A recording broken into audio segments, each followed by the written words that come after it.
फलटण शहर पोलीस स्टेशनच्या हद्दीत एका हॉटेल व्यावसायिकाकडून रोख रक्कम व मुद्देमाल उकळलेल्या टोळीला फलटण शहर पोलिसांनी जेरबंद केले असून या गुन्ह्यामधील सर्व मुद्देमाल फलटण शहर पोलिसांनी जप्त केला आहे।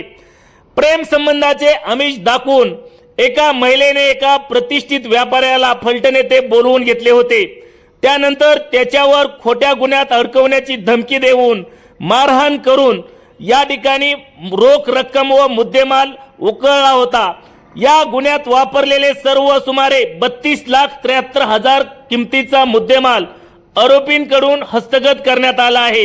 ही कारवाई जिल्हा अधीक्षक तुषार दोशी, अतिरिक्त जिल्हा पोलीस अधीक्षक वैशाली कडूकर, उपविभागीय पोलीस अधिकारी विशाल खांबे यांच्या मार्गदर्शनाखाली पोलीस निरीक्षक अरविंद काळे, सहाय्यक पोलीस निरीक्षक नितीन शिंदे, उपनिरीक्षक दिनेश शिंदे, महिला पोलीस उपनिरीक्षक अयोध्या घोरपडे, नानासो होले, नितीन सजगणे, बापूराव धायगुडे, संतोष नाळे, जितेंद्र टिक्के, काकासो करणे, अतुल बडे, मुकेश घोरपडे, महेश जगदाळे, निखिल गायकवाड, विक्रम कुंभार यांनी पूर्ण केली।